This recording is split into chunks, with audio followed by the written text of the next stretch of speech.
Now in Mali, dozens of soldiers have been arrested for allegedly planning to overthrow the country's military leaders. Now, these arrests have been happening quietly over several days and might even continue. Some reports say that 2 top generals, including one of the few female generals in Mali, were among those detained, but close sources say that's not even true. The military government, led by General Assimi Goïta, has recently cracked down on political opponents, dissolved political parties, and faced growing criticism for failing to improve security. Now today on The Conversation, I'm joined by Dr Ndu Nwokolo, his managing partner, Nextier, and Chief Executive, Nextier SPD, that's Security, Peace and Development in Birmingham, UK. Thank you so much, Dr Nwokolo, for joining us at this time. Thank you, Desha, for inviting me. I'm actually joining from Birmingham, but I will return back to Abuja in a few days. All right, we'll expect you. All right, now speak to us, on this issue, this incident. What are we looking at? Are we looking at a serious rift inside the armed forces? Because one junta-backed lawmaker actually said that there were around 50 arrests of soldiers whose objective was to overthrow the junta. Thank you. I mean, what we've had over the days has shown a kind of a crack in the junta, right? Which we quite expect this to be so. Reasons being that the current leader of the junta or the leader of the military government have been there since 4 years ago, and we all had expected that by now he'll be looking towards transiting the government to a democratic regime. Yeah. But that's not what we've seen. So we've seen a situation where he's shrinking the democratic space. More importantly, he wants to stay in power till 2030. I mean, that is not what the others want to see. So this is what we're seeing. And remember, this is a country that have experienced quite a couple of military coups. Yeah. And again, with what we're seeing in the northern part, especially with one of the 2 deadliest Islamic terrorist group pushing forward towards the center, Bamako. So the likelihood that there will be revolt within the ranks and file of the military will not be ruled out. So how far they will go to maintain, a kind of a decorum within the establishment is what we don't know for now. All right, well, we're still watching, but then we noticed that the authorities have not yet commented. What does this silence tell you, especially if dozens of soldiers are in custody over a period of several days? Is the leadership worried about contagion inside the ranks? It could be that this, what you just said, or a means of showing power, resilience, and strength. So they wouldn't want to do that to come out to watch their dirty leading, to show their vulnerability. So they would rather want to find a way to contend it, find a way to move on with what they want to do. Now, remember, they have some external support, especially from the African Cup, which the Russian government is using to support what they are doing.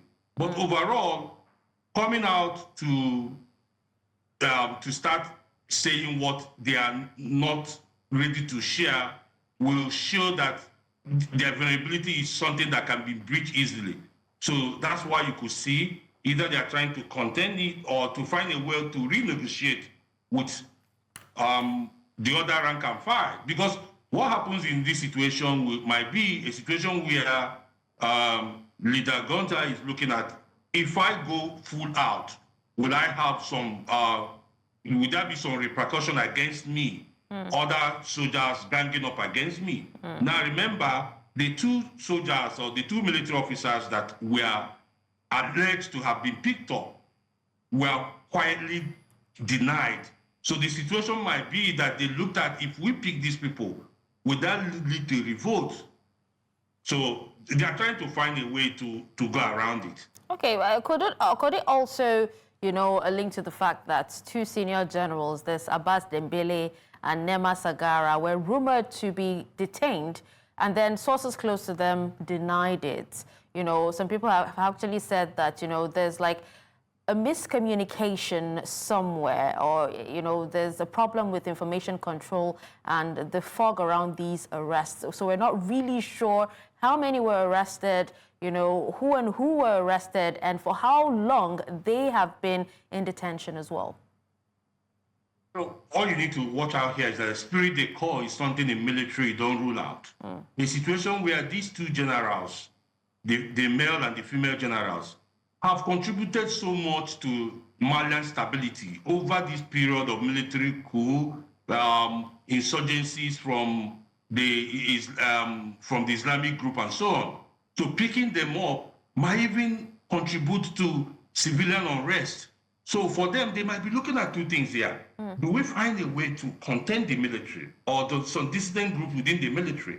Or do we equally deal with the civilian dissidents who are fighting over or agitating over the shrinking democratic space? So it might be a situation between the devil and the deep blue sea. How do we handle the two? We have the military on one side, we have the civilian populace on one other side. So they are trying to find a way to contain this. So that might be why you are not hearing anything from them. So they are finding a way, talking to those they can talk to, right? Or where they think it's all full war, then it becomes a different situation. Okay, now I'm being told that Paul Ejime has actually joined us. He's an African affairs analyst based in Lagos. Thank you so much, sir, for your time. Thank you for having me. It's a pleasure. Sorry for the delay. It was a technical glitch. It's fine, sir. So let's hear from you. Let's have your thoughts on this whole situation in Mali, because as we know, this comes amidst a broader clampdown, you know, where former Prime Minister Musa Mara was put in pre-trial detention on 1st of August, you know, after an online post supporting jailed critics. So let's hear from you. So this is something deja vu. Those who have followed the history of governance of military coups in Africa, particularly in West Africa, will know that they are using the same playbook. This is not the first time that there's been an attempt or reported alleged attempt on to either unseat or on Assimi Goïta's life. Remember that somebody had tried to use a knife against him and was stopped. So whether it was trumped up or that it was a real, insurrection or disaffection among the military, it is bound to happen because we tend to forget. ECOWAS came from this same type of, scenario. Military in charge, and then they were all moving to a system before Assimi Goïta disrupted the whole thing in 2020. And within 1 year, he had two coups.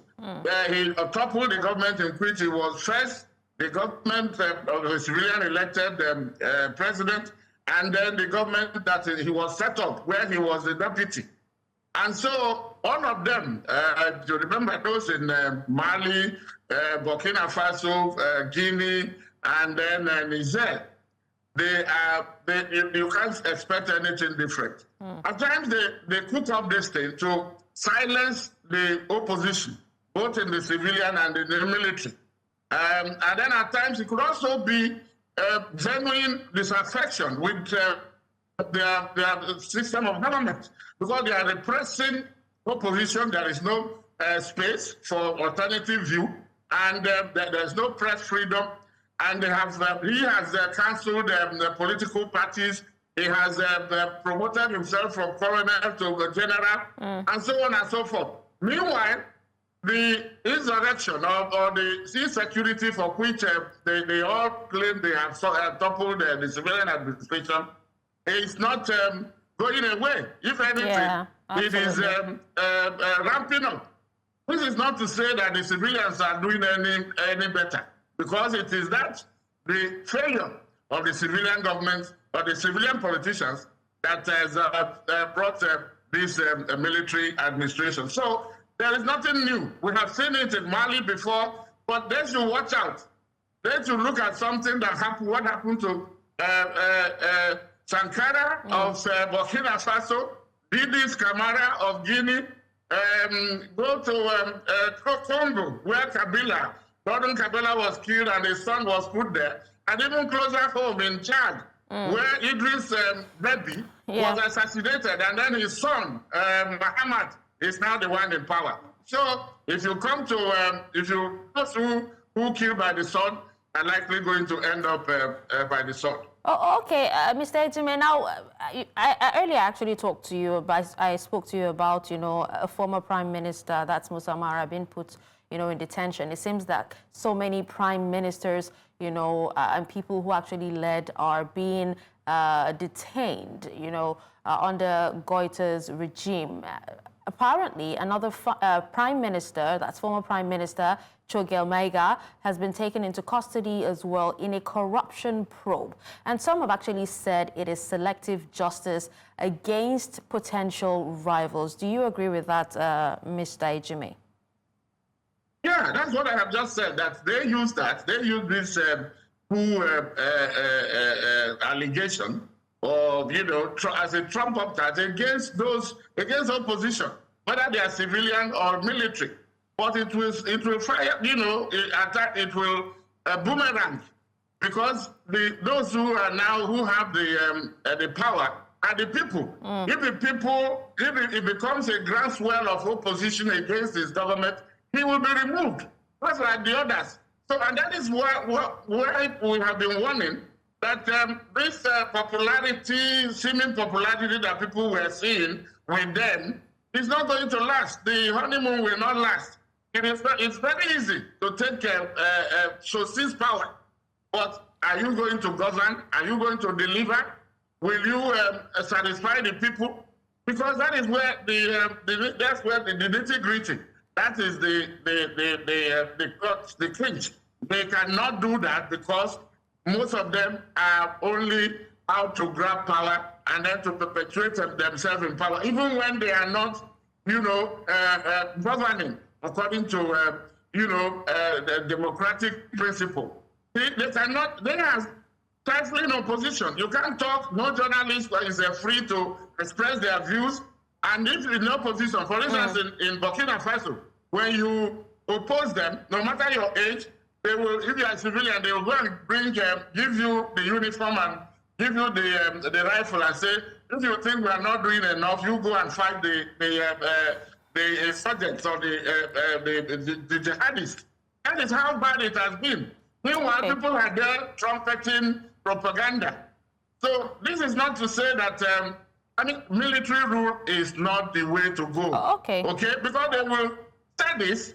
Remember, they will still, no matter the amount of years they stay, they will still transit, they will still hold the election. They maybe stay for so many years, but they will still hand over.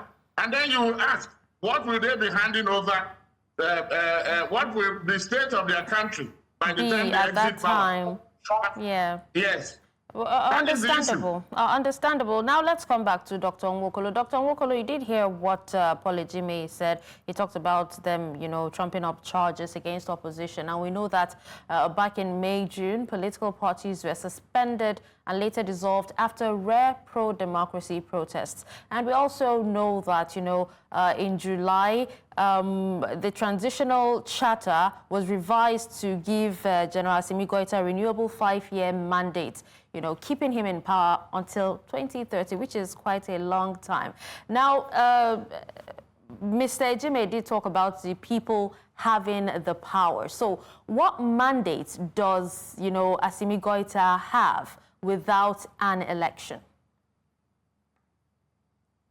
Well, there are a couple of things to look at here. First, why did these three countries leave the ECOWAS? It was because of this, because they wanted to perpetuate themselves in power without handing over back to a civilian, democratic elected government. So this is part of why they left the ECOWAS. However, one thing to understand here is why we are blaming the military for being or trying to take over power from the civilians. The civilians equally haven't done better. So if we put this side by side to the question you asked, I mean, it might be a very difficult situation knowing that the people are now going to be fighting against people who are armed. And considering that you have jihadist insurrection going on in northern part of the region, it might be a bit difficult. And that is what I'm thinking. Mm-hmm. Now, just like what Paul said, could this have been a trump-up charges just to be able to calm the nerves down, use the military or whoever or the charges to send some signals to people to say, if we can do this against military opposition who are armed, now be thinking what we can do to you who are civilians and may not be armed. So it might take a lot. It might take a lot, which might even we'll be looking at an uprising, a revolution, which in this case we are looking at a civil war. Could that be a civil war where you have an opposition that are where an armed group going up against the military or this section of the military? Because if you look this very well, not every person who is within the military rank and file supports that Goïta stays in power till 2030, right? So could there be a group that will break out and form an armed group against Goïta, and there's a civil war, whoever wins remains in power and whatever thing? So my fear is that while we're looking at if this could lead to democratic power handover, I am equally thinking that this might lead to a civil war. If we go through the New War theory, this is how New Wars come up, where groups go against established government in power or state institutions. So what I'm thinking is that we might have a situation where the jihadist group are fighting in the north, right? Another group will form with some part of the military, break out and go against the one led by General Goïta now. And you could have three groups fighting at the same time. I pray that this doesn't happen. Because if this happens, how would this destabilize the West African region? I mean, we are in the situation. We need to think more than that, what we're thinking. Would just be a way. This is not only about handing over power to the civilians. Will this lead to a civil war? Are we likely to witness a three-pronged war now? This might be serious. All right, now let's come back to you, Paul Ejime. Now, earlier you talked about how, security was the core promise of the junta, and yet we've actually seen UN and field data say that violence is intensifying. Nearly 380,000 people, are also displaced, and that's as of May 2025. Up to 14.4% year on year. And we know that, in fact, GNIM and other jihadist groups have pushed attacks from the north into the west.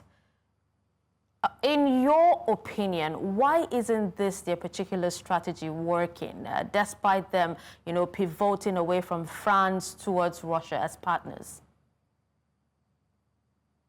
Answer the question, who were the people fighting the jihadists or this insurrection? It was the military. The only problem was maybe that they had a civilian at the head. But now they have taken over and they have shown that they do not have the solution. Because this terrorism or what they are dealing with, these are not conventional war that we are dealing with. This is, something that you require, collective and international cooperation and collaboration. And that is why they are pulling out of ECOWAS. Does not make is not helping their case. Remember that some of them, about 5 or more, they had, joint task force that was, fighting these jihadists. Now it is just 3 of them. They say alliance, that they will defend themselves. Whatever happens to one country is against the 3. But if there were 5 fighting it, they didn't succeed, or even ECOWAS as a collective was not able to deal with this, what is the guarantee that just 3 of them will be able to do that? So it's an irony that it's a case of opportunistic, tendency among the military. And we've seen it before. You don't need to go very far, because I had said it before that this is where ECOWAS has actually unraveled. They came from here. Was it in Ghana, in Nigeria, across the region? That was why the region was called the Coup belt, because coup was happening every now and then until they all agreed to some extent, embrace multi-party democracy. But now, they have now lowered, it is the political leadership, it is the lack of leadership that has allowed, they dropped the ball. They found a way around it, tinkering with the Constitution, rigging election, and then involving themselves in, nepotism and corruption all over the place. That is what has, and nobody is now, ECOWAS is no longer in a position to read the Riot Act to them. ECOWAS in the past had dealt with coups in Mali before, in Niger, in other places, effectively, because they will stand on the protocol that they have. But now, they are no longer doing that, because they are also now complicit. They are carrying out what you call constitutional coups, ballot box coups, and all manner of things. So that is the civilians I'm talking about. To safeguard themselves in power. And then the military now has found a window to also come and express themselves. But the problem with the military is that they will go on this, ending transition. And they now end up and come and tell you that, by the way, remember a country like Burkina Faso.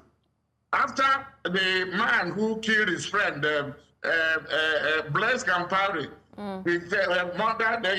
there was a coup in which his friend Thomas Sankara was killed. He was in power for almost 23 years. But in 2014, the people of Burkina Faso said they were tired of him, and they chased him away. And they were on the path of having an elected government, which initially it was a colonel that first toppled the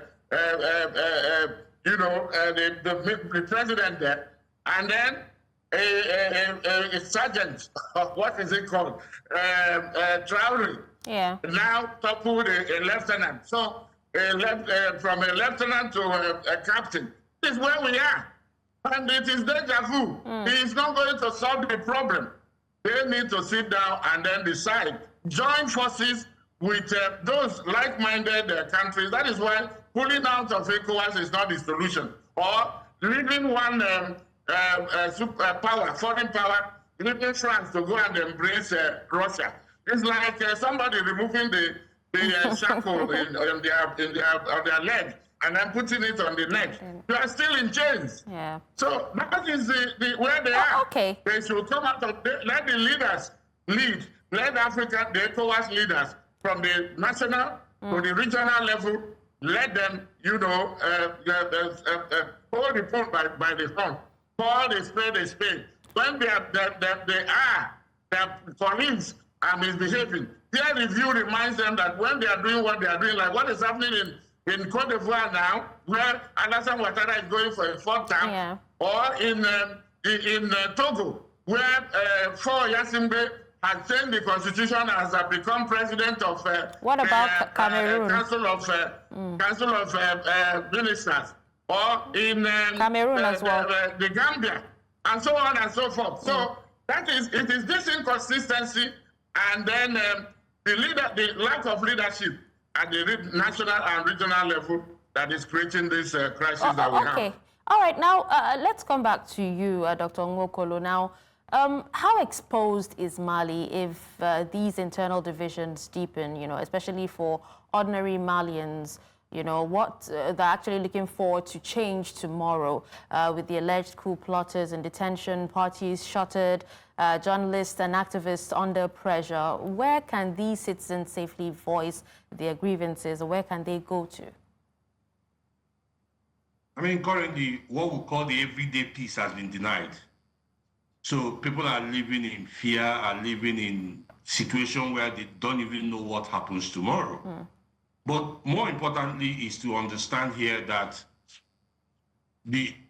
what we're experiencing is not ordinary from what most countries in Africa, especially where you have either a military regime or an unfavorable regime, are experiencing, especially where you have almost like a police state. So an average Malian is not thinking, so what next for me? The democratic space is shrinking by the day. So what do I do? The good thing is that some of them, with the way ECOWAS haven't really ruled out that they are not still part of the region. So you might start seeing a situation where there is a lot of migration, especially if it leads to shooting and all that, and life becoming brutish and short in a manner that people will start leaving Mali and moving to other neighboring West African countries and so on. But in overall, if we are to go back to almost what Paul said, why we're trying to look at this from almost from a theoretical perspective, it's equally important to be very practical and to be equally very straight and say things the way they are. They are, yeah. The West African leaders are not behaving well, especially the democratic elected, as if election is anything to go by. We see what is happening in Côte d'Ivoire, where President Ouattara is trying to get back to power by all means possible. And then in Togo, we can see that Eyadema is trying to move from president to prime minister. Probably after 2 years, he will go back as president. Yeah. You know? So these are the things. If we're having such a thing, can a port actually call Petro Black? So who advised who? Can you advise Goïta to not to extend the stay from now to 2030 when you are doing civilian robbery? So it's entirely difficult. So to an average Malian, who do you run to? You can't run to France. France has been asked to leave the country. You know, so even activities of other international agencies like European Union and so on, in the United States, the United Kingdom, some of them have kind of reduced their involvement, especially with Malians' attachment to Russia. So these people who are now looking at what else can we do. However, because they have investment in those countries, and because nobody would like to leave Russia the free hand to keep operating in the West African region, we still have room to ask them to play some important role, especially now, to find a way to get either the junta to start reconciling with all stakeholders, but most importantly, conduct an election, leave. It's better we are dealing with only the jihadist insurgency than to have a civil war break out between what I call the three-pronged war. It will be difficult. Okay. So most importantly, conduct an election and then lead. Let's have your final thoughts, Mr. Ejime. Is there any visible exit ramp, from this regime, or is the junta now entrenching itself with no mandate, no oversight, and no clear path to elections? So I can't agree more with my brother Ndu. What he was expressing in one word is humanitarian catastrophe. Because when people, it's like people facing smoke or hardship, they will look for exit, they will leave. But the problem is that already West Africa is actually brimming with refugees and displaced people. The problem was that they taking out Libya, taking out the leader, Muammar Gaddafi from Libya, who was providing some, whether you call it nuisance value or whatever. But the Western countries conspired and then eliminated him in 2011. And Mali happens to be just there for those who armed groups that are now inhabiting in an epicenter of, ungoverned space. And it is from there that they are now moving towards the ECOWAS region and causing havoc, attacking Burkina Faso, Guinea, Mali, and so on, even Niger, and so on, and then getting closer to Nigeria. So Nigeria should worry. So the issue is now, how do we go about it? We are not going about it the strategic way, because Mali is also fighting Algeria. Algeria that had hosted a number of peace talks on how to. You can't be fighting your neighbors and then also choosing between. Of course, you have as sovereign states, you can choose any country with which you can have bilateral relations. But there is no sense in replacing one colonial master with another. By the way, they say they have left, they're against France, but they are still members of the West African Economic and Monetary Union, that is UEMOA, which was set up by France. And France is still, the French treasury is still controlling their national currency. All these countries that are making noise about independence. Oh, okay. So you wonder, why did they leave ECOWAS and not leave UEMOA? So these are the contradictions. And then let them sit down, come to their senses, and then know who their true friends are. Okay. Africans, but let there be an African solution to an African problem. Absolutely. Not exchanging or swapping foreign powers. And they cannot love you more than Russia cannot love Mali more than Malians or more than African brothers. Let Africa know that there is strength in unity, and and then in what is it?